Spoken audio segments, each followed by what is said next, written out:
Sud Radio, le 10h midi, mettez-vous d'accord, Valérie Expert. Et nous continuons ce 10h midi avec les débats, les commentaires sur l'actualité avec Mathieu Bachalon, communicant, président de M2B Conseil, Benjamin Cauchy, chef d'entreprise, bonjour. Mathias Leboeuf, journaliste, philosophe, vous avez publié Petit traité de la lenteur à l'usage des gens pressés qui est paru chez Guy Trédaniel et Mehdi Raïch, analyste politique. Bonjour. Évidemment, le prix des carburants, que doit faire l'État. Donald Trump hier a annoncé que la guerre était presque finie. À l'issue de cette déclaration, eh bien, le prix du baril du pétrole a baissé. On va en parler avec vous. Dites-nous ce que vous avez constaté, vous, à la pompe, en l'espace de quelques jours, et en particulier le gasoil. Et on pense à nos agriculteurs. J'ai entendu pas mal de témoignages d'agriculteurs qui sont dans une situation très très compliquée, puisque c'est la période des semis. Donc, ils utilisent beaucoup ils les utilisent tout le temps, leurs tracteurs, mais compliqué. On va parler du vote LGBT partagé entre RN et LFI. Sondage tout à fait étonnant réalisé par l'IFOP pour Tétu. Et puis bien d'autres sujets avec vous et Gilles Gansman. Votre zapping, les sujets qui sont aussi dans l'actualité, mais qui ne sont pas forcément à la une de l'actualité, mais qui méritent qu'on s'y intéresse. On commence par quoi ? Ça faisait longtemps que j'avais fait un zapping sans parler de la guerre, donc mes 3 sons ne sont pas connectés à ce qui se passe en Iran. Alors après le livre de Gisèle Pelicot, celui de sa fille, une série qu'on a annoncée avec Meryl Streep, mais démentie par Gisèle Pelicot, des documentaires à foison, eh bien dans la famille Pelicot, je demande le fils, Florian Pelicot, qui a annoncé sur TikTok, puis dans la presse, puisqu'il a donné diverses interviews, un one-man show humoristique sur le procès, c'est vos têtes qui m'ont fait rire, sur le procès de son père. Alors, son projet, évidemment, a suscité de vives réactions sur les réseaux, quand la comédie musicale ou le mug. Alors, je vous ai mis 2 sons. Le premier, sur TikTok, où il se demande si on peut rire de tout, et il annonce son one-man show de cette façon. Et puis ensuite, quand il a vu les réactions sur TikTok, il a fait un deuxième TikTok sur ses haters en disant « Avant, j'étais seul devant mon miroir, maintenant, je ne suis plus seul ». Écoutons ces 2 sons. En fait, ça paraît comme ça, un peu brouillon, un peu cinglé. Enfin, ça l'est. Mais au fond, ça l'est pas du tout. Le truc, c'est qu'avant, je parlais tout seul comme un demeuré. Maintenant que je suis sur TikTok, je parle tout seul comme un demeuré, mais en me filmant. Maintenant, je suis taré et narcissique. En fait, ça paraît comme ça, un peu brouillon, un peu cinglé. Enfin, ça l'est. Voilà, c'est le même son qu'au début. Donc, est-ce que vous iriez voir le show de Florian Pelicot? Il n'a pas dit que ce serait humoristique. Mais si, dans Le Parisien. Ah bon, il a dit que ce serait humoristique. J'ai pris cette phrase-là dans Le Parisien. Bon. Moi moi j'irai pas. C'est un peu gênant ces espèces d'épilogue de la famille Pelicot. Moi, à un moment donné, on a un peu l'impression que on est pris en otage justement d'un complexe familial. Voilà quoi. Il faut qu'il aille voir un psy. Ça sera peut-être tout aussi efficace. Alors, après je vous laisserai réagir. Au départ, il est comédien, il chante. Ah, ok, d'accord. Pour remettre dans le contexte, il est comédien. Si vous allez sur son Facebook ou son TikTok, il fait des imitations. Alors vous verrez, il y a des imitations de Sarkozy qui sont pas terribles, où il fait pas mal d'imitations, et il chante aussi. Alors je vous ai mis une petite chanson. Elle était si belle quand elle se baladait dans les rues de la ville. Alors au départ, il est artiste quand même. Et donc il se sert un peu de ça. Ça s'inscrit dans une tendance. Il y a une tendance en ce moment où chacun qui a une petite histoire, qui a une histoire familiale, qui a un problème avec papa-maman. Bon, alors là, l'histoire familiale, non mais c'est quand même cette espèce de syndrome familial. La rentrée littéraire a été abreuvée de romans sur les parents, les grands-parents. C'est l'air du temps. Et alors, bien évidemment, on peut rire de tout. 2, c'est sa plus grande liberté de le faire, et bien évidemment qu'il a le droit de le faire. Et s'il y a un public pour ça, tant mieux pour lui. Moi, personnellement, voilà, je suis un petit peu à saturation. Ouais, il y a quelque chose d'un peu, effectivement. Gênant, je sais pas, Mehdi. Oui, moi je suis un peu gêné. Alors, j'irai pas voir le spectacle aussi. Je rejoins un peu Mathias sur le côté, c'est l'air du temps. Maintenant, on est vraiment dans le il y a une histoire qui est absolument horrible de sa mère, puis on est obligé d'en faire un peu plein d'épisodes. Après, ça a été un séisme pour cette famille. Ça a été. Je sais pas, ça me viendrait pas à l'esprit d'aller voir la pièce de théâtre quelques temps après cette histoire-là qui relate ces faits-là. Je sais pas, j'ai un côté. C'est trop grave et c'est ça. un côté Moi, un ce qui peu me gêne surtout, c'est que j'ai l'impression que ça vient un peu polluer le sujet et le combat qu'a mené sa maman. Parce qu'on s'en souvient quand même, Gisèle Pelicot a été d'une très grande dignité pendant tout le procès. Elle a incarné quelque chose, elle a incarné un certain courage, même au-delà du courage, et qui a parlé pour de nombreuses femmes dans ce pays. Et qu'elle continue toujours à incarner parce que on voit qu'elle a sa parole compte, on voit qu'elle est devenue une personnalité peut-être à son corps défendant, mais elle représente quelque chose, y compris à l'international, parce qu'elle est assez connue, notamment en Allemagne.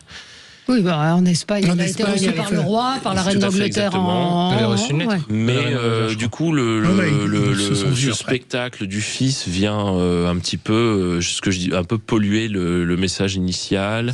Mais voilà, je pense qu'il faut vraiment faire la part des choses entre les initiatives qui peuvent être les initiatives de la famille, y compris aussi gênantes soient-elles que le spectacle du fils et le combat de la mère, le combat de la mère qui doit rester quelque chose de on doit pas oublier le courage qu'elle a eu et la façon dont elle a pu Benjamin Cauchy. Je partage ce qui est dit sur le plateau. Effectivement, l'engagement et le sujet fort qu'a révélé cette affaire Pelicot est un peu en train de devenir un produit marketing avec des options de produits dérivés.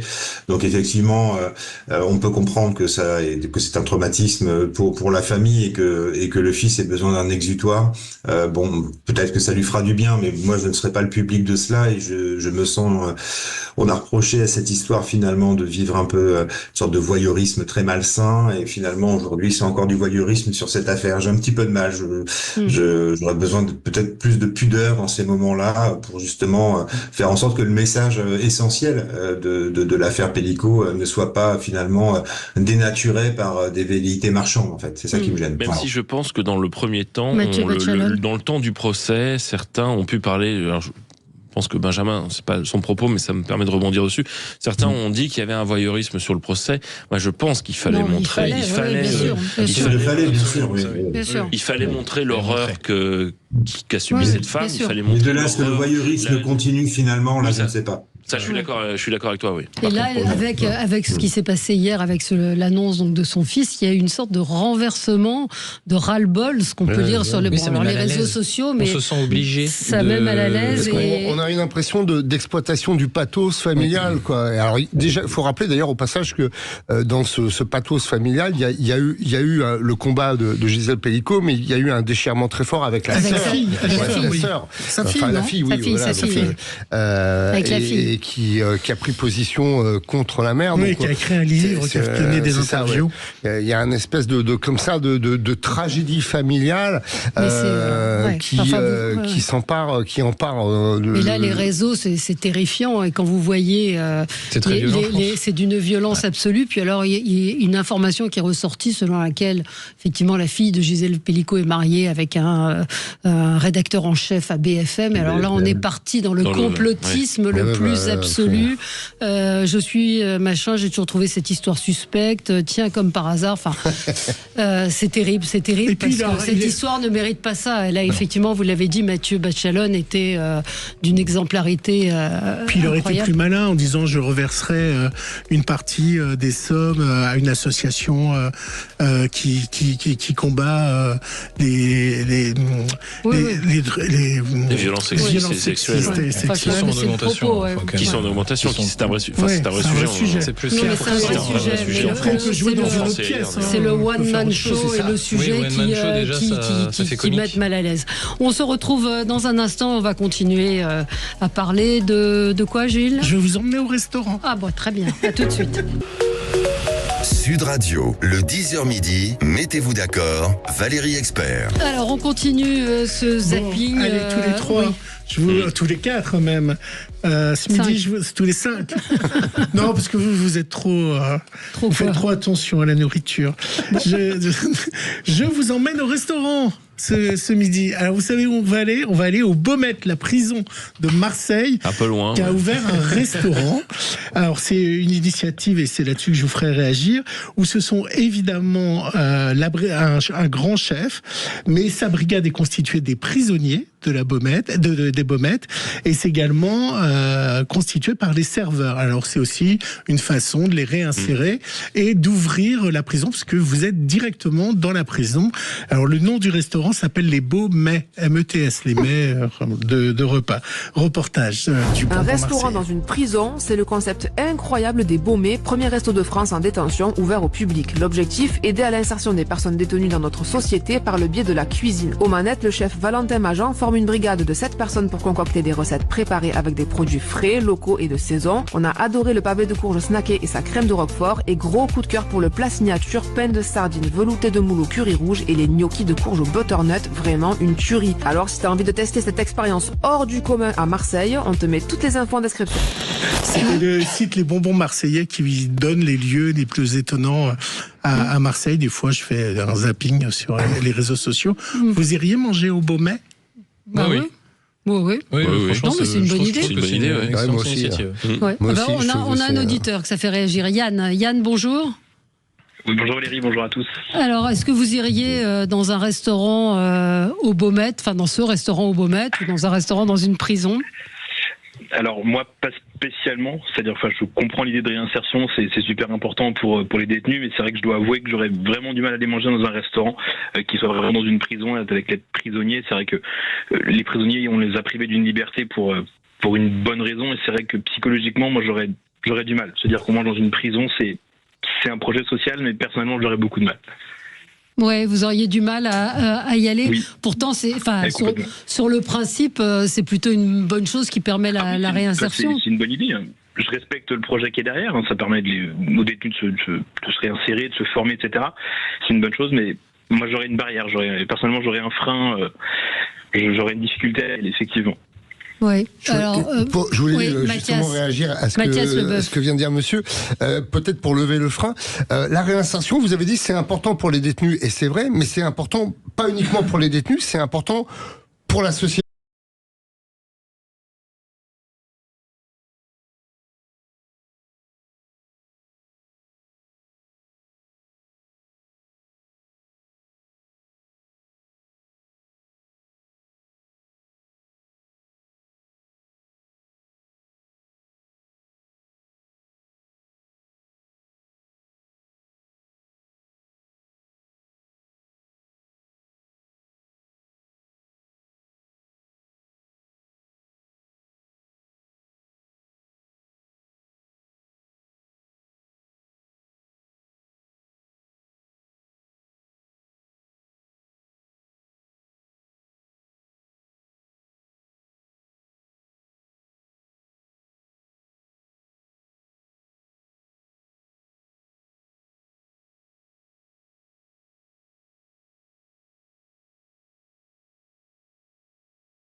Sud Radio, le 10h midi, mettez-vous d'accord, Valérie Expert. Et nous continuons nos débats avec Mathieu Bachelon, communicant, président de M2B Conseil, Benjamin Cauchy, chef d'entreprise, Mathias Leboeuf, journaliste, philosophe. Votre dernier livre, Petit traité de la lenteur à l'usage des gens pressés, est paru chez Guy Trédaniel, et Mehdi Raïch, analyste politique. Prix des carburants, donc on a observé, je voyais là à l'instant quelqu'un qui postait une photo du prix du gasoil, l'enseigne U qui est à 2,48 € pour le gasoil. Vous imaginez 2,48 € quand on a fait l'émission jeudi, c'était 2,20 € vers Toulouse. 2,48 €, c'est absolument invraisemblable. On va en parler. Donald Trump qui annonce donc que la guerre est bientôt finie. On va parler de ces municipales avec un vote incertain dans les grandes métropoles. Bref, beaucoup de sujets avec vous. Commençons avec le prix de l'essence. Je vous ai entendu réagir, Benjamin. Oui, 2,48 €, c'est quand même, on atteint quand même des sommets stratosphériques et le cours du Brent a été, il y a un peu plus de 24 heures, il y a une trentaine d'heures, monté à 116 $ et là il est redescendu dans les 85-86 $. Donc l'augmentation exponentielle qu'il y a pu y avoir ces derniers jours a déjà décru largement. Donc si on admet effectivement que les supermarchés notamment ou que les pompistes ont refait le plein à un prix très élevé du fait de la crise, ça va être compliqué pour eux de faire redescendre le prix alors que leurs cuves sont pleines de carburant qu'ils ont acheté plus cher. Ce que je veux dire par là, c'est que le prix est effectivement extrêmement exagéré.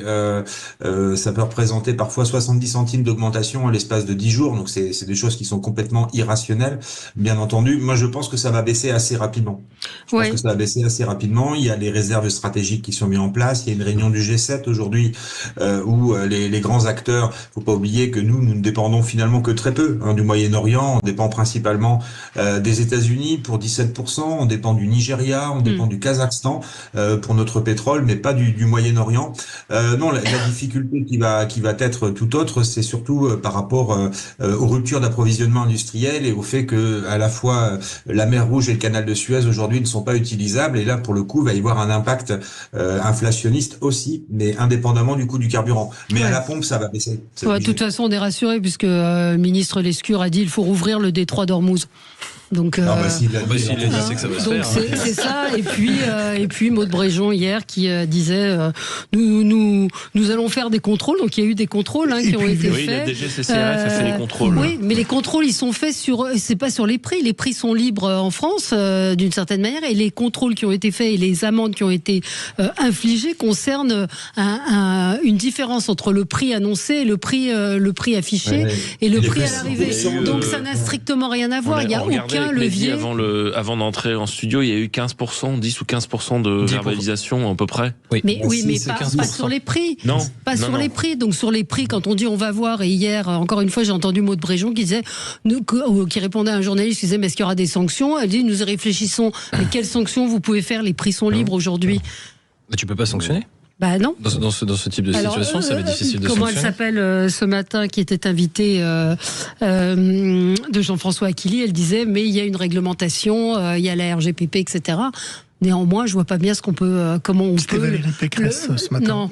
Après, le name and shame, ça sert pas à grand chose. Je sais pas ce que vous en pensez. Qu'est-ce qu'on peut faire? Non, ça sert strictement à rien parce que les prix sont libres, donc et affichés. Les prix sont affichés. Donc, on comprend par contre l'inquiétude du gouvernement parce qu'on sait de tradition et historiquement et on l'a vu rapidement récemment, même au niveau des gilets jaunes, à quel point le prix du carburant est quelque chose qui, sans mauvais jeu de mots, peut devenir rapidement explosif dans le pays. On sait, vous en parliez tout à l'heure Valérie, les agriculteurs, les artisans, le nombre impressionnant de personnes qui ont vraiment besoin d'un véhicule et qui ont besoin d'une essence pour pouvoir aller travailler.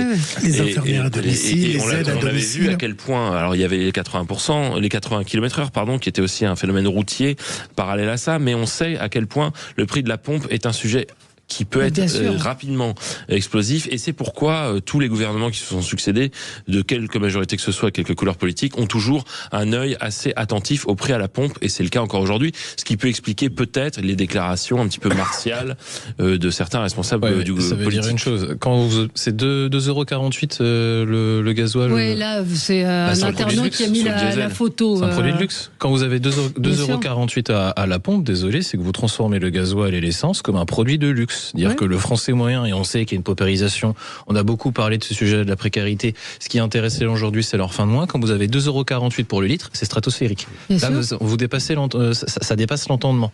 Moi, je me souviens encore quand mon père me disait en dessous de 2 €, déjà, ça devient compliqué. Quand vous dépassez les 2 €, alors là, je pense que 60 à 70% des Français ne suivent plus. Vous allez offrir un bidon à votre copine elle a le permis, mais mais c'est pas ce que je compte offrir. Mais j'ajoute un dernier point. Il y a quand même un sujet, c'est que là, on parle c'est un regard franco-français sur la situation. Mais le prix du gasoil, il est intimement lié à des aspects géopolitiques sur lesquels la France n'a strictement aucun contrôle. Donc on peut argumenter tant qu'on veut, on peut contrôler tant qu'on veut. Le prix, il sera toujours indexé sur la situation au Moyen-Orient. Que ce soit relié de près ou de loin, ça sera forcément ça ce qui se passe. C'est pour ça que Donald Trump a fait cette déclaration. Après cette déclaration, le prix a tout de suite chuté. On est passé de 119,50 à 95. Il faut rassurer les marchés parce que tout est lié, parce que c'est géopolitique, c'est de la mondialisation, c'est le jeu de la mondialisation économique. Donc vous êtes obligé de rassurer les marchés. Mais plus le temps va passer, plus la situation va s'éterniser là-bas, et j'espère pas qu'elle va s'éterniser, plus ça aura une conséquence pour nous. Alors, effectivement, la France a un peu de marge de manœuvre sur le prix du baril qui est fixé effectivement par des données un peu internationales, enfin qui varient selon des variables internationales. Néanmoins, la structuration du prix de l'essence sur les taxes, là il y a une marge de manœuvre extrêmement importante parce que le prix au sortir de la pompe est quand même fonction d'un certain nombre de taxes qui sont très importantes. Et il y a ce volet de compression j'en parlais hier, l'État aurait pu donner l'exemple en disant nous on va baisser des taxes et à vous aussi vous c'est un manque à gagner énorme. Mais quelqu'un évoquait une piste ce matin, c'est mathématique, c'est-à-dire que si l'État prend 100 € je dis n'importe quoi, je prends un chiffre rond, 100 € de taxes et qu'il n'indexe pas qu'on bloque en fait les taxes, je vois pas où est le manque à gagner pour l'État. Je dirais, il aura toujours le même. Alors peut-être que Benjamin peut m'expliquer. Je comprends ce que vous voulez dire. Effectivement, en fait, de bloquer les taxes sur un certain montant. Voilà, la taxe est un pourcentage sur la valeur du coût du pétrole. Donc, lorsque le coût du pétrole augmente, forcément, la proportion de taxes est toujours la même, mais en volume, ça représente beaucoup plus d'argent. 57% de 100 € ou 57% de 200 €, vous imaginez bien le bien que vous faites le double. Donc là, quand vous avez un litre qui frôle les 2,50 €, vous pouvez vous dire que finalement, l'État se met à peu près 1,30 € dans la poche, alors que pour un litre à 1,60 €, il se mettait à peu près 80 centimes dans la poche.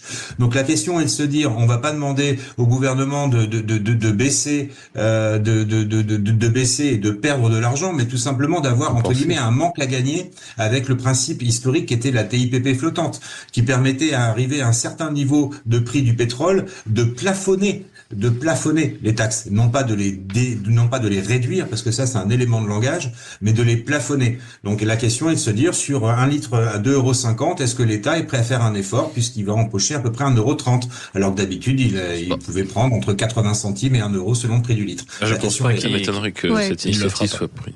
Non, mais bien sûr, mais on a déjà la réponse, mais il faut bien expliquer le mécanisme. Mais c'est expliqué, ça n'a jamais été fait en réalité, un plafond. Et vous avez vu, Valérie, que très généreusement, Vladimir Poutine a proposé de vendre de l'essence à l'Europe. Oui, bien sûr. Je suis ironique. Oui, j'ai bien compris, moi aussi. 0826 300 300, dites-nous quel est le prix de l'essence chez vous. Est-ce que vous avez remarqué effectivement cette augmentation en l'espace de quelques jours, c'est vraiment, ça a été assez soudain, avec des stocks qui sont encore là pour la plupart des pétroliers. Donc on a un petit peu de mal à comprendre. Certains nous disent boycotter les grandes surfaces qui abusent, n'allez pas faire vos courses chez eux, mais ça change rien. Et puis c'est à peu près les mêmes prix partout aujourd'hui. Ça pose une vraie question qui est de savoir s'il y a un effet d'aubaine de la guerre pour les pétroliers, quoi. Et ça serait pour le coup éthiquement parlant assez condamnable. Alors il y a peut-être un effet d'aubaine pour les pétroliers, il y a un effet d'aubaine pour l'État parce qu'il récupère forcément de l'argent sur toutes les taxes qui a été fait. Donc à moyen terme, ou du moins à court ou moyen terme, ça peut être intéressant pour l'État. Mais la vraie question, c'est est-ce que les Français vont le supporter ? C'est-à-dire que déjà, les gilets jaunes, ça a été pendant un long moment, c'était la question de l'essence derrière et du prix. Et c'était 1,50 €, je crois, à l'époque, ou quelque chose comme ça. 1,70 €. 1,70 €, autant pour moi. Et là, on est 70 centimes au-dessus. Donc, il y a une différence, si je peux me permettre. Il y a cette question-là. Ouais, il y a une différence par rapport à 2018 quand même. À 2018, on était dans les 1,48 €, 1,50 € quand le mouvement des Gilets jaunes a démarré. Mais là, clairement, on était sur un ras-le-bol fiscal. D'accord. Il n'y avait pas particulièrement des coûts pétroliers extrêmement importants. Là, je pense qu'on assiste quand même à une certaine forme de résilience. Et effectivement, on dépasse les 2 €, voire les 2,50 € en certains lieux. Et les gens ne sont pas dans la rue. Ils ont été échaudés par le mouvement des Gilets jaunes. Mais surtout, c'est qu'ils comprennent bien que là, pour le coup, c'est un événement exogène, finalement, à la France. Et que le coût du pétrole, pour le coup, on n'y peut pas grand-chose. Et là, ce n'est pas le fait du prince, ce n'est pas le fait de l'État que ça soit très cher. Là, pour le coup, c'est un événement exogène. Donc, je pense que c'est pour ça aussi qu'il y a un petit peu de résilience. Et puis, honnêtement, je pense que les gens attendent l'année prochaine pour renverser la table et sortir aujourd'hui. Je sais pas si ça a du sens. On verra. Un auditeur me dit que lui, il va faire son plein en Espagne. Le diesel, il y a 2 semaines, il était à 1,39 et là, il est passé à 1,78. Donc la hausse, elle est et en Allemagne et aussi. En Allemagne, comme chez nous. Ouais, absolument. Mais les Français adaptent leur comportement. Ils l'ont toujours adapté et ils continueront à le faire là-dessus. Oui. C'est comme les personnes qui sont à la frontière. Ils savent que de le côté de la frontière, c'est moins cher. Ils vont s'adapter, ils vont faire en sorte d'aller chercher l'essence à moins cher. Il y a plein de gens, on parlait des agriculteurs ou des artisans. Pour le domestique de la voiture, effectivement, on peut essayer d'adapter. Il y a plein de gens qui ne pourront pas le faire. Exactement. On va écouter Donald Trump dans un instant. La guerre est presque finie. Ce matin, Téhéran dit « Nous déciderons de la fin de la guerre ». C'est pas gagné, comme dirait l'autre. À tout de suite. Sud Radio, mettez-vous d'accord, Valérie Expert. Et nous parlons donc des déclarations de Donald Trump hier. Donald Trump, on va l'écouter, qui, je pense, a besoin de rassurer aussi son pays. Écoutez. No, but soon. I think soon. Very soon. This was an excursion that a lot of people wouldn't have done. I knew oil prices would go up if I did this, and they've gone up probably less than I thought they'd go up. But I don't think anybody thought we were going to be this quickly successful.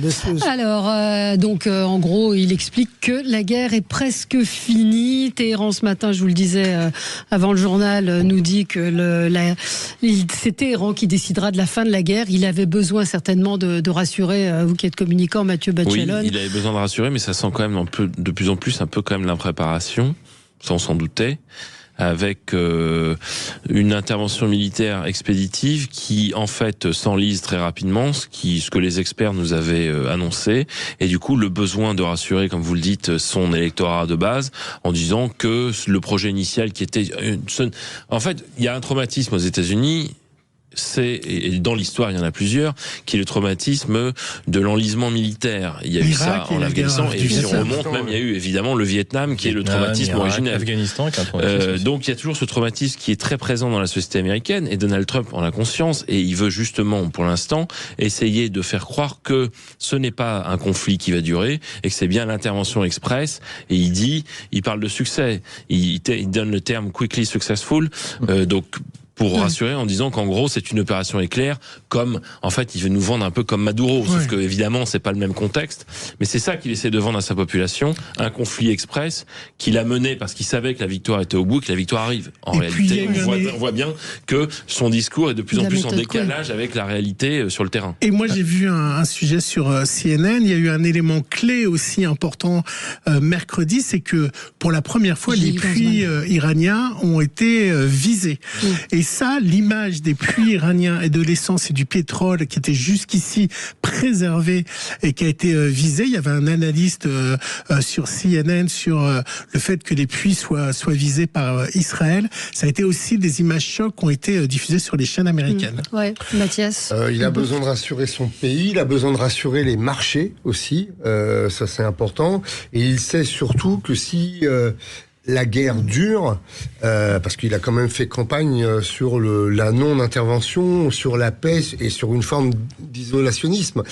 Il sait que si la guerre dure, ça sera une catastrophe pour lui aux élections mid-term de novembre. C'est surtout ça le sujet. C'est ça le sujet.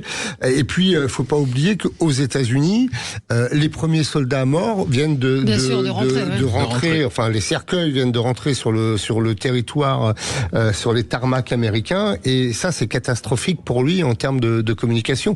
Donc effectivement, moi j'ai trouvé que son discours était très.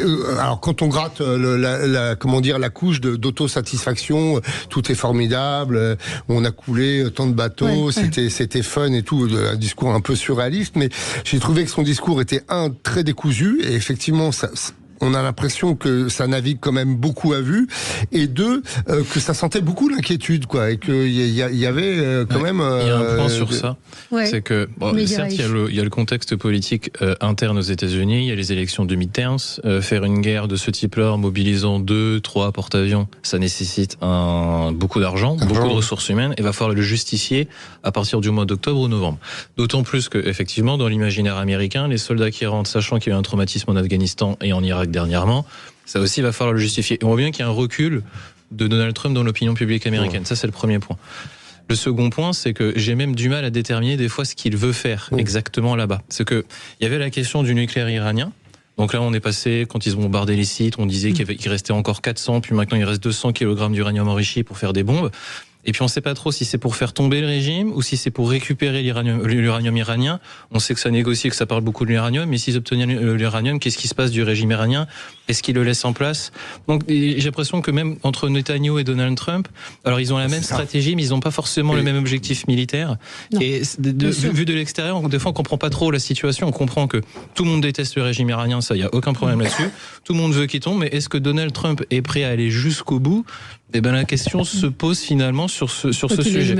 Et tu as raison. Et aux États-Unis, il y a un mouvement, alors qui n'est pas encore un mouvement de protestation, mais qui est un mouvement d'interrogation, qui est sur l'attelage Israël-USA, et notamment sur la base MAGA forte et dure de Donald Trump. Il y a des voix qui s'élèvent pour dire mais attendez, les États-Unis ne sont pas les factotums d'Israël, et finalement Israël a un plan très précis de ce qu'il veut faire, mais c'est pas forcément le nôtre, et dans quelle mesure l'état-major américain, l'armée américaine et Donald Trump ne sont pas instrumentalisé par Israël. Et ça, c'est une voix qui vient pas forcément des démocrates, c'est une protestation qui vient de la part de la base MAGA, hier, dans la conférence de presse, une question lui a été posée. On lui dit, vous avez dit que la guerre est totalement terminée, mais votre ministre de la Défense affirme que ce n'est que le début.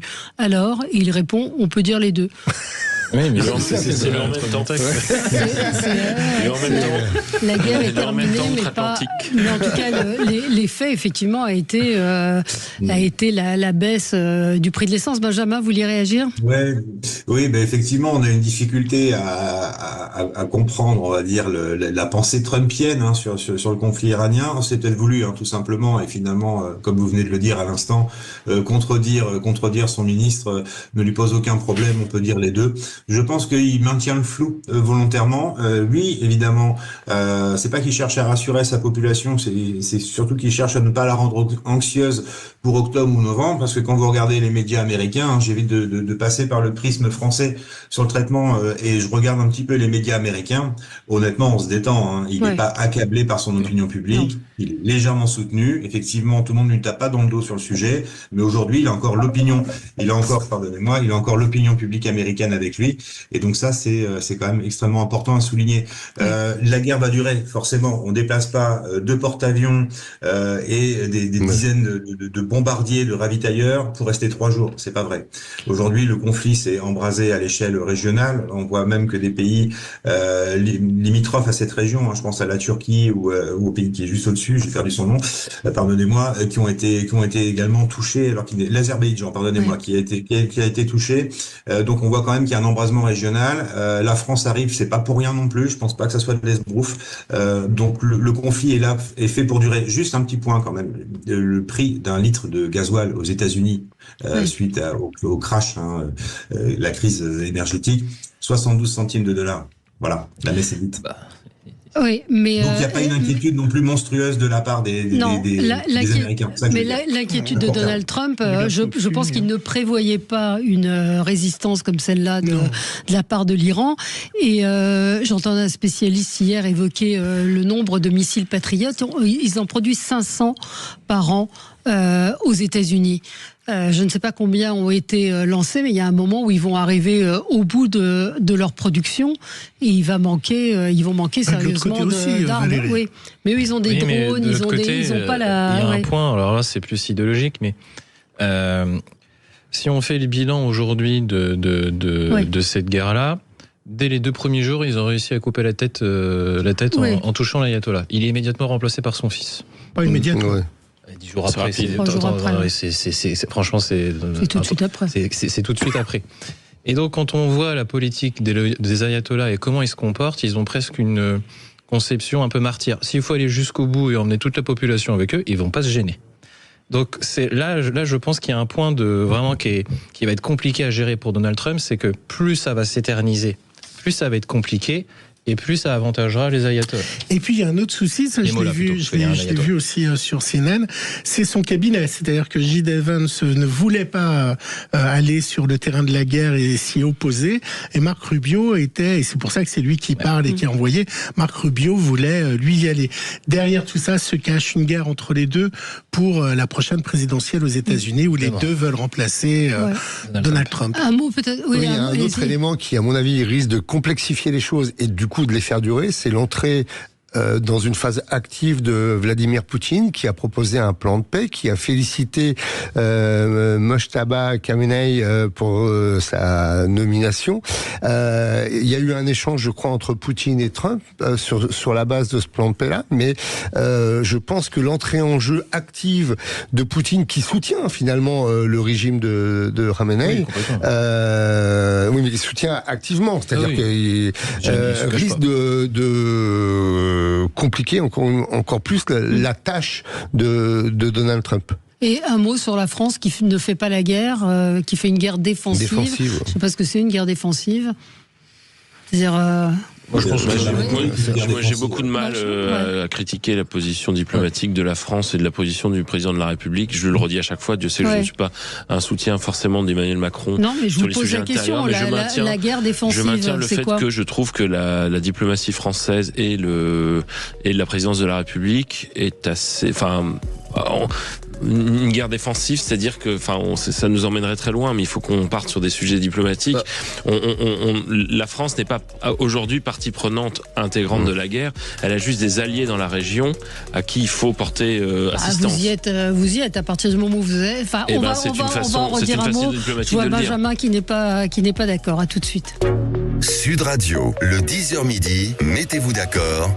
Valérie Expert. Ensemble avec vous sur Sud Radio pour commenter l'actualité. Alors, on va faire un tour de table sur vos différents coups de cœur et coups de gueule. Benjamin, votre coup de cœur ou votre coup de un coup du bardi. Allez, projecteur. Oui, c'est plutôt un coup de bonne humeur. Un coup de bonne humeur. On a une actualité iranienne et sur le carburant qui est anxiogène, mais qui rend surtout inaudible tout le reste de l'actualité. Et on en a esquissé quelques mots tout à l'heure, mais ne surtout pas oublier qu'il y a une élection majeure dimanche, celle des élections municipales. On parlait tout à l'heure effectivement d'un engagement certain des jeunes pour cette élection, mais c'est rappeler juste aux gens que c'est une élection importante. Évidemment, ce n'est pas le maire ou l'équipe municipale qui décide du prix du litre de carburant, mais en attendant, le choix des politiques publiques, le fait de savoir si une école va rester ouverte, s'il y a des crèches qui vont s'installer, s'il y a des résidences seniors qui vont s'installer, si les équipements sportifs seront efficaces, si la sécurité au quotidien est assurée, eh bien ça, c'est véritablement le rôle du maire et des élus. C'est le premier rempart à l'anxiété du quotidien. Rappelez-vous en 2020, qui était là en première ligne au moment du confinement et du Covid, qui a ouvert des centres de vaccination en toute urgence? Ce sont les maires. Ce sont les équipes municipales. Donc, C'est vrai que la démocratie a pris un coup dans la figure depuis quelques années. On a l'impression que nos élus sont déconnectés un petit peu des attentes des Français. Mais là, pour le coup, élire son maire, c'est vraiment choisir celui qui va pouvoir agir dans votre quotidien de façon très concrète. Ils ne sont plus très nombreux finalement à se présenter. Il y a beaucoup de communes où il n'y a qu'une seule liste. Ouais. La preuve que l'engagement d'aujourd'hui est plus compliqué qu'hier. C'est pas tellement ça. Une seule liste, c'est lié aussi à la loi de programmation. Enfin, c'est aussi la parité. C'est la parité aussi. Oui. Mais c'est vrai qu'il y a énormément de communes aujourd'hui où il n'y a qu'une seule liste. Il n'y a qu'une seule liste et donc je crois qu'il faut surtout les féliciter à ceux qui veulent encore aujourd'hui s'engager.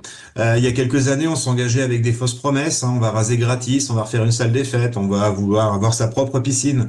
Aujourd'hui, être élu, c'est dire, écoutez, voilà, c'est pas compliqué. On a des problèmes avec nos finances publiques. Nous allons devoir faire des choix stratégiques et donc on attend de nos élus maintenant, aujourd'hui aussi, pas forcément une étiquette ou des grandes promesses, mais surtout de la gestion rigoureuse, parce qu'on a conscience de la dette, y compris celle des collectivités locales. Donc voilà, juste un grand clin d'œil à tous ces candidats. Je leur souhaite bonne chance et surtout, je dis aux Français, allez voter, ne manquez pas cette occasion, de pouvoir vous exprimer concrètement. Non, mais c'est le mode, on l'a évoqué hier avec Brice Sokol, c'est la réforme du mode de scrutin qui fait qu'aujourd'hui, il n'y a plus qu'une seule liste dans, je crois que c'est les 2/3 des communes de France. Donc moi, j'y vois un déni démocratique important aujourd'hui, C'est la parité, c'est le système où vous devez obligatoirement, jusqu'à encore cette année, vous pouviez avoir jusqu'aux communes de 2000 habitants, me semble-t-il, la possibilité de faire ce qu'on appelle du panachage. Ouais. Donc vous aviez 5 personnes d'un côté, 4 de l'autre, vous faisiez une équipe de 9, c'était très bien. Aujourd'hui, le panachage n'existe plus et les listes doivent être strictement paritaires, quelle que soit la taille de la commune. Et ça, effectivement, c'est un frein. Mais il faut aller voter, effectivement, je pense que tout le monde vous rejoindra. On peut, je vais profiter pour faire un coup de cœur et un coup de gueule. Un coup de cœur pour France 3 et les régions de France 3 qui diffusent les débats dans toutes les régions. Absolument. Vous pouvez aller voir les replays. Il y a des moments assez drôles dans certaines régions. À Nice en particulier, le débat vaut son pesant de cacahuètes. Mais il y a celui de BFM était pas mal non plus, fort. Voilà. Il y a toutes les régions qui sont représentées. Mais BFM qui devait organiser un débat dans les régions a annulé beaucoup de régions et a préféré mettre en avant, notamment à Paris. À Paris, parce que une candidate, Rachida Dati, ne veut pas être avec les autres candidats. Sur France 3, elle a envoyé avec ses colistiers. Avec le succès qu'on a eu. Le premier débat était de piètre qualité quand même. Mais c'est vrai, on l'a évoqué hier que les chaînes info préfèrent privilégier la guerre en Iran, qu'il y a très peu de visibilité. Alors que je pense qu'ils devraient faire attention aussi à la démocratie française et à ouvrir des pages sur les élections municipales. Il y a plein de gens qui n'ont pas l'impression que c'est dimanche. Non, c'est vrai. Il y a un point, c'est que n'oublions pas, et enfin on le signale jamais assez, mais les élections municipales sont extrêmement importantes, puisqu'ensuite ça permet pour les grands électeurs et le Sénat. Donc les gens l'oublient tout le temps. C'est intimement lié, mais c'est un des arguments. Des parrainages pour les présidentielles. Exactement. Et nous donnons la parole sur Sud Radio à nos auditeurs. Nous allons à la rencontre de nos auditeurs avec Philippe David, qui est sur les routes toute la semaine, assisté de François-Louis Bourneau. Il sera ce soir à Téhéran et non pas à Téhéran. Non. Quand il a fait sa promo, tout le monde s'est regardé parce qu'il a tout à l'heure on a entendu je serai à Téhéran ce soir. Donc c'est TEYRAN, c'est dans l'Hérault. Il sera dans un bar tabac, l'Héraultais. Et il parlera urbanisation et désertification des services publics. Demain, ne manquez pas tout le rendez-vous à Toulouse, ou bien nommé le bar Les Trois Cocus. Je ne sais pas si Philippe l'a fait exprès. Pardon ? J'irai faire un tour. Eh ben, vous irez voir. C'est une référence au triangulaire. Il y a un arrêt de métro à Toulouse qui s'appelle comme ça. C'est un quartier. Les Trois Cocus. Donc demain, il parlera urbanisme, circulation, quartier réhabilité. Peut-être que l'écharpe jaune de Sarah Knafo est portée pour d'autres raisons là-bas. Fouléronne, ce sera jeudi dans le Lot-et-Garonne et Bordeaux vendredi au café Le Saint-Germain. Voilà pour l'ami Philippe David. Et pour finir, une grande soirée électorale sur Sud Radio, avec des éditorialistes et puis les résultats dans les régions présentés par Jean-Marie Bordry. Absolument, on a tout dit. Alors, on continue, on va parler d'un maire avec vous, Mathieu, pardon. Oui. Justement, ça fait le lien. C'est la maire du Coudray-Monceau. Le Coudray-Monceau, qui est une petite commune dans l'Essonne. Madame Aurélie Gros, il y avait un match de foot de jeunes dans sa commune ce dimanche entre le club de sa ville et un autre club de l'Essonne. Et comme souvent dans les matchs de foot chez les jeunes, ça a fini en bataille rangée et l'élu a été agressé physiquement assez durement. Et donc, je voulais faire à la fois un coup de gueule et un coup de cœur. Le coup de gueule, il est évident. Contre la violence dans le football, y compris dans les catégories jeunes. On en a déjà parlé ici. Il y a une violence inacceptable, notamment de la part des encadrants et des parents et des familles qui mettent une pression sur l'arbitre et qui sont prêts à tout parce qu'ils ont un plan de carrière pour leurs enfants et ils pensent qu'ils vont devenir Mbappé ou je ne sais quoi. Et donc il y a déjà des sommes en jeu et des enjeux considérables qui dépassent le simple plaisir de jouer au foot, et ça crée des situations dramatiques comme celle-ci. Et le coup de cœur, c'était évidemment, et là je vais rejoindre ce qu'a dit Benjamin, un coup de cœur pour les élus locaux. Vous connaissez la phrase de François Mitterrand lorsqu'il a été élu en 1981, où il louait les humbles militants pénétrés d'idéal. Et c'est un petit peu pareil avec les élus locaux. Ce sont des humbles fantassins. Je les appellerais les humbles fantassins de la République. Heureusement qu'il y a les élus locaux, je vais pas paraphraser, parce que Benjamin l'a très bien dit tout à l'heure, qui s'engagent alors que c'est compliqué. Et c'était le 8 mars, il y a 2 jours, parler notamment des difficultés lorsqu'on est un élu et surtout une élue. C'est le cas de la maire du Coudray-Monceau. Déjà, il y en a assez peu, et en plus, elles sont victimes, comme partout dans la société, mais aussi dans le monde politique et dans le monde politique local, de violences, de sexisme, d'agression, et donc leur tirer un coup de chapeau à celles et ceux qui continuent à s'engager pour la collectivité. On se retrouve dans un instant et on continue. On va parler des femmes afghanes avec vous, Mehdi, dans un instant. Sud Radio, le 10h midi, mettez-vous d'accord, Valérie Expert. Alors, Mehdi Raïch, on était parti sur autre chose. Mehdi, un coup de cœur. Oui, alors c'est plus un coup de projecteur aussi. Coup de gueule. Alors, on parlait juste titre de ce qui se passe en Iran, des femmes iraniennes. On a parlé tout à l'heure de l'augmentation des violences sexistes et sexuelles qui sont en véritable augmentation en France. Mais il y a une partie du monde, on a totalement oublié des femmes, c'est l'Afghanistan. Ouais. Donc j'ai écrit une tribune avec Sarah Shalom de la Nouvelle Revue Politique sur le sujet des femmes afghanes, puisque dernièrement est rentré dans la législation afghane que l'homme donc déjà a totalement domination sur sa femme, mais surtout il a le droit de la frapper légalement. Je rappelle qu'en fin d'année dernière, il y a eu un tremblement de terre en Afghanistan où les femmes afghanes en partie ont été laissées sous des décombres parce que parce qu'elles ne pouvaient pas être touchées par des hommes. Donc la situation fait telle que aujourd'hui en Afghanistan, une partie de la population, je rappelle quand même que les femmes là-bas n'ont même pas le droit d'avoir accès à la médecine parce qu'elles ne peuvent pas exercer, donc elles n'ont pas le droit d'avoir accès à des études, donc elles ne peuvent pas être soignées par des hommes. Donc en fait, ce sont des femmes qui sont totalement oubliées. Je pense que la pire région du monde aujourd'hui pour être une femme, c'est l'Afghanistan. Bien sûr. Ça. Donc dans la continuité de ce qui s'est fait lors de la journée de dimanche du 8 mars, il fallait absolument parler de ces femmes-là parce qu'elles sont totalement oubliées. Donc je pense que les mots manquent sur la situation des femmes en Afghanistan. On écrit beaucoup d'articles, on en parle, on condamne, mais je pense que c'est la région qu'on a totalement oubliée. On les a totalement oubliées. Je pense que plus personne ne pense à elles. Une fois qu'il y a eu le retrait des troupes américaines, les talibans sont revenus et c'est de pire en pire. Elles sont traitées pire que des chiens. Bon, franchement, faut le dire. Les animaux ont plus de droits aujourd'hui que les femmes afghanes. Elles n'ont pas le droit de chanter, pas le droit de chanter, pas le droit aux études, pas le droit à la médecine. En fait, elles n'ont plus rien. Elles sont totalement déshumanisées. Ce sont à peine des bouts de viande.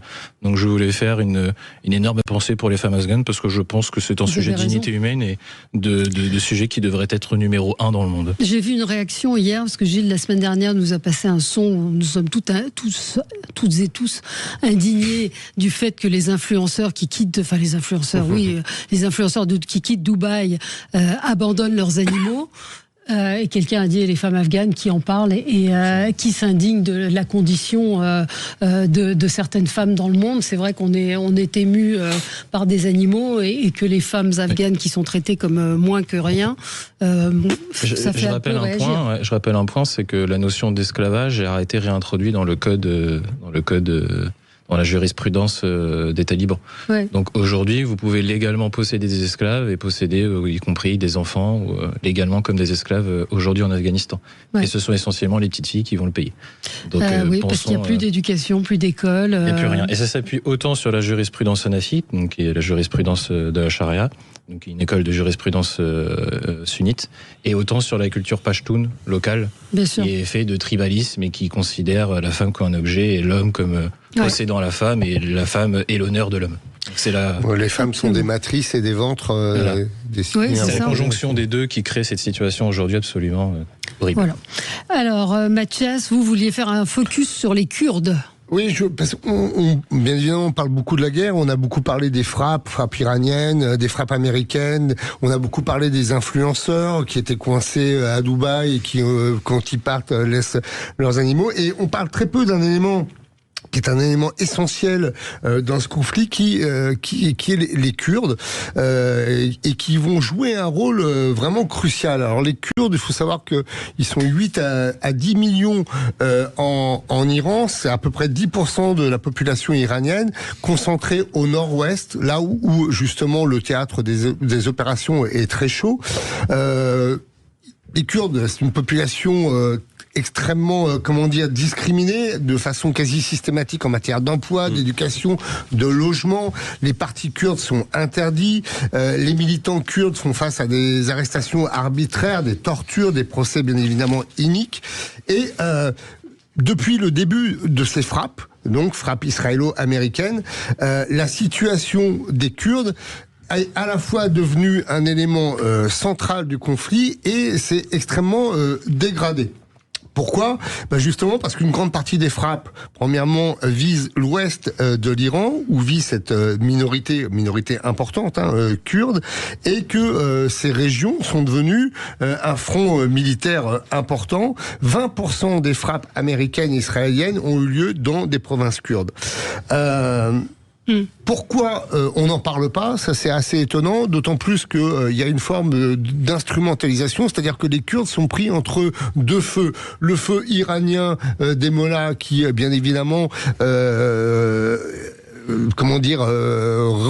réprime très fortement l'action kurde. Et puis il y a un autre feu qui est une forme d'instrumentalisation, en tout cas de la part des Américains, qui essayent justement de lever et de coaliser les partis kurdes, ce qui est le cas d'ailleurs, puisqu'il y a 6 partis qui se sont coalisés pour ouvrir un front intérieur qui leur permettra d'aider sur le terrain à faire tomber le régime.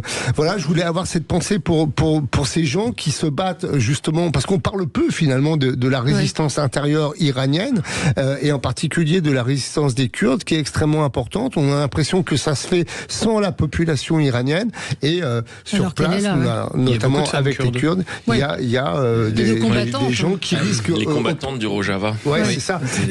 Qui risquent de le payer très cher. Pareil, j'espère qu'ils ne seront pas instrumentalisés et que notamment les Occidentaux, à travers les Américains et les Israéliens, se souviendront de leurs alliés de circonstance à ce moment-là. Le projecteur très salutaire de Mathias sur les Kurdes, de rappeler que les Kurdes jouent un rôle et ont joué un rôle essentiel dans la lutte contre Daesh sur la zone syrienne, et qu'ils subissent quotidiennement la répression des services turcs. Et notamment jusqu'en France, puisque je ne sais pas si vous vous souvenez, mais il y a eu un triple assassinat à quelques kilomètres d'ici à peine, rue Lafayette, dans le 10e arrondissement en 2013, où 3 militantes du Parti des travailleurs du Kurdistan avaient été assassinées a priori par des barbouzes proches du régime turc, et de rappeler que la Turquie dans la zone aussi est une puissance qui joue un double jeu, et triple jeu, et dont les Kurdes qui sont effectivement le soutien aux Kurdes est assez timide. En France, celle qui était une grande combattante pour les Kurdes, c'était Daniel Mitterrand, mais ça fait de l'archéologie politique. Mais Daniel Mitterrand et l'association France Liberté, à l'époque, avaient beaucoup fait pour la médiatisation et pour le soutien aux Kurdes, qui est une cause qui existe malheureusement toujours dans cette zone. Il y a un repli en Irak, il y a des camps de réfugiés kurdes en Irak qui sont très actifs politiquement aussi, et c'est d'ailleurs pour ça que les mollahs bombardent aussi l'Irak sur cette zone-là, pour affaiblir la résistance kurde et faire en sorte que la résistance kurde ne se coalise pas trop de façon intérieure. Pour pouvoir être puissante. Je voudrais qu'on dise quelques mots de ce sondage commandé par le magazine Tétu. C'est un sondage IFOP au sein de la communauté LGBT+, le RN et LFI en tête pour 2027 sur des intentions de vote à la présidentielle. C'est assez... c'est peut-être étonnant d'une manière générale. 56% des personnes LGBT interrogées affirment être de gauche contre 44% pour l'ensemble de la population. Ça vous inspire quoi? Vous êtes contre ce type de sondage? Moi, j'aime pas ce type de sondage. Si on est républicain, on considère les personnes comme des citoyens. L'orientation sexuelle, tout comme l'orientation ethnique ou religieuse, n'a pas à rentrer en compte. Je suis citoyen, je vote en fonction de critères qui sont je suis une telle CSP, donc catégorie socio-professionnelle, mon ancrage géographique, mes revenus, ce genre de choses. J'ai beaucoup de mal avec ce type de sondage qui, pour moi, s'achemine vers une sorte d'affiliation et d'essentialisation communautaire. Et vous n'êtes pas gêné par le Parti Socialiste ou LFI qui cible plus particulièrement... Je suis... Non, mais pour le coup, je suis d'accord avec vous. Tout parti, quel qu'il soit, qui va faire de l'essentialisation me pose problème. Je pense qu'il faut aller revenir vers un universalisme républicain. Et d'ailleurs, ce sondage est intéressant. On pourra commenter après les chiffres, pour qui vote qui. Mais ce qui est intéressant, c'est de voir quand même que on ne peut pas, justement, essentialiser ce qu'on pourrait appeler, et personne ne peut parler au nom des LGBT, puisqu'on voit qu'il y a des divergences énormes entre eux sur leur vote. Ce qui prouve bien que on peut peut-être s'intéresser plutôt à la façon dont ces gens votent, pas uniquement en fonction de leur orientation sexuelle. Alors, on a un auditeur qui est en ligne, Ludovic. Bonjour, Ludovic.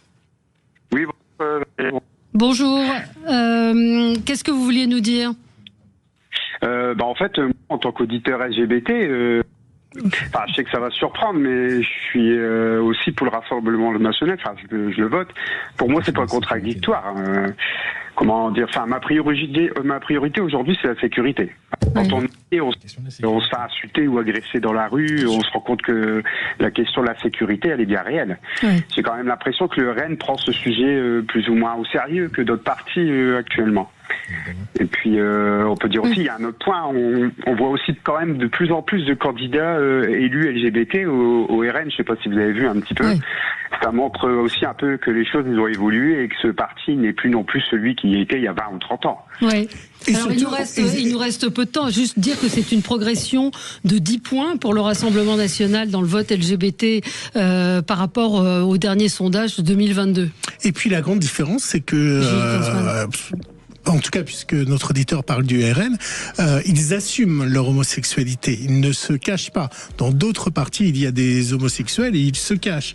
Et moi, je suis pas d'accord avec vous parce que, évidemment, avec Mathieu, parce que les lois qui concernent les LGBT et les homosexuels sont importantes.